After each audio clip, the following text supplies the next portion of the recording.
মোস্তফা খামেনির নেতৃত্বে ইরান ইতিমধ্যেই পারমাণবিক বোমা বানিয়েছে।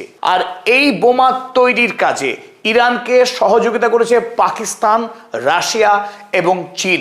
ইরান খুব অল্প সময়ের মধ্যেই এনপিটি অর্থাৎ নন প্রলিফারেশন ট্রিটি থেকে বেরিয়ে আসতে চলেছে।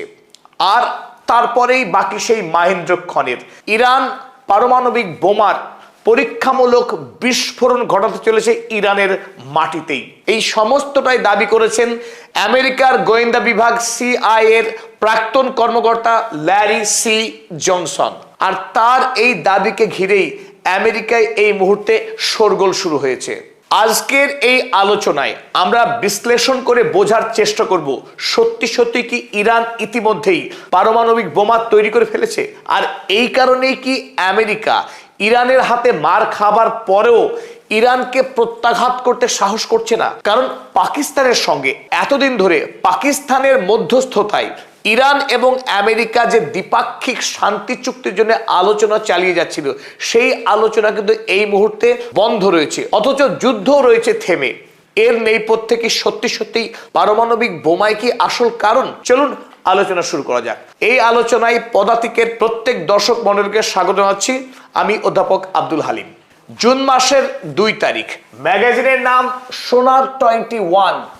এই ম্যাগাজিনের কর্মকর্তা ল্যারি সি জনসন তিনি প্রশ্ন করলেন, ডাজ ইরান হ্যাভ এ নিউক? ইরানের কি পারমাণবিক অস্ত্র রয়েছে? ওয়েল প্লেস সোর্সেস সেজ ইয়েস। তার উত্তরে তিনি বললেন, আমেরিকার সবচাইতে নির্ভরযোগ্য সূত্র দাবি করছে ইয়েস, ইতিমধ্যেই ইরানের হাতে পারমাণবিক বোমা চলে এসেছে। আর সেই নির্ভরযোগ্য সূত্রকে তারও ঠিকানা দিলেন ল্যারি সি জনসন। তিনি বললেন আমেরিকার গোয়েন্দা বিভাগ অর্থাৎ সিআইএ টিম তারাই এই বিষয়টি নিশ্চয়তা দান করেছে যে ইরানের হাতে সত্যি সত্যি পারমাণবিক বোমা চলে এসেছে। তারপর ঠিক 2 দিনের মাথায় 4 জুন আবারও ল্যারি সি জনসন সেই খবরকে তিনি আরো একবার পুনরাবৃত্তি করলেন, কিন্তু এবার আরো দৃঢ়তার সঙ্গে। Confirmed, Donald Trump believes Iran has the bomb. আপনারা খেয়াল করবেন, এখানে 4 জুন 2026 সাল, আগে 2 জুন 2026।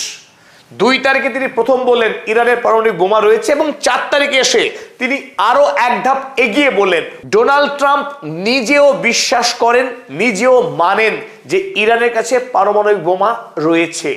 গতকাল ল্যারি সি জনসন এই দাবি আরো একবার করবার পর স্বাভাবিকভাবেই বিভিন্ন বিশেষজ্ঞ মহলে প্রশ্ন উঠতে শুরু করেছে, যদি এই দাবি অমূলক হয় তবে ল্যারি সি জনসনের বিরুদ্ধে কেন কেউ মুখ খুলছে না? কেনই বা সিআইএ চুপ করে রয়েছে? উল্টো দিকে ল্যারি সি জনসন, যিনি দীর্ঘদিন আমেরিকার গোয়েন্দা বিভাগ সিআইএ এর পর্যালোচক হিসেবে কাজ করছেন, অপরদিকে আমেরিকা প্রশাসনের কাউন্টার টেরোরিজমের একজন গুরুত্বপূর্ণ অ্যাডভাইজার হিসেবে কাজ করবার দীর্ঘ অভিজ্ঞতা রয়েছে এই ল্যারি সি জনসনের। তিনি বলছেন যে আমেরিকার সিআইএ এর অফিস থেকেই তিনি বিস্তারিত রিপোর্ট এবং ডেটা তার হাতে এসেছে। অপরদিকে তিনি এই প্রসঙ্গেই আল জাজিরার অত্যন্ত স্বনামধন্য একজন সাংবাদিক পেপে এসকোবার, এই পেপে এসকোবারের কাছেও এই একই খবর রয়েছে বলে তিনি উল্লেখ করেছেন। পেপে এসকোবারও কিন্তু এই খবরকে অস্বীকার করেননি বা মিথ্যা বলে দাবি করেননি। এবং সবচাইতে যেটা আশ্চর্যজনক বিষয়, সিআইএ রিপোর্ট যেটা সবচাইতে গোপন থাকার বিষয়, সেই রিপোর্টের কয়েকটা পাতা কিন্তু এই মুহূর্তে ল্যারি সি জনসনের কাছে রয়েছে, এবং সেই রিপোর্টকে তিনি তার নিজস্ব ম্যাগাজিন সোনার 21 তাতে রীতিমতো ছেপেও দিয়েছেন। চাইলে আপনিও একবার দেখে নিতে পারেন সোনার 21 ম্যাগাজিনের 2 তারিখ এবং 4 তারিখের এই সংখ্যা ওপেন করে। আপনাদের সুবিধার্থে সিআইএ এর সেই রিপোর্ট আপনাদের সামনে আমরা তুলে ধরলাম, চাইলে আপনারা পজ করে গোটা পাতাটি একবার পড়ে নিতে পারেন।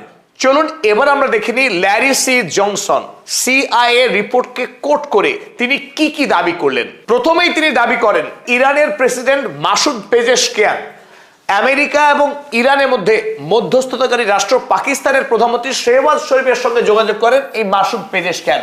শেহবাজ শরীফের হাতে ইরানের পক্ষে তিনি একটি কড়া সতর্কবার্তা পৌঁছে দেন আমেরিকায় পৌঁছে দেওয়ার উদ্দেশ্যে। এবং শেহবাজ শরীফ পরবর্তীকালে তার বিদেশ মন্ত্রী তথা উপপ্রধানমন্ত্রী ইশাক দারের হাতে তুলে দেন এবং পরবর্তীতে সেই ইরানের থেকে পাঠানো ওয়ার্নিং সতর্কবার্তা পৌঁছে যায় আমেরিকার বিদেশ সচিব মার্কো রুবিওর হাতে। এবং ইরানের কাছ থেকে আসা এই গুরুত্বপূর্ণ বার্তা শেষে মার্কো রুবিও পৌঁছে দেন আমেরিকার গোয়েন্দা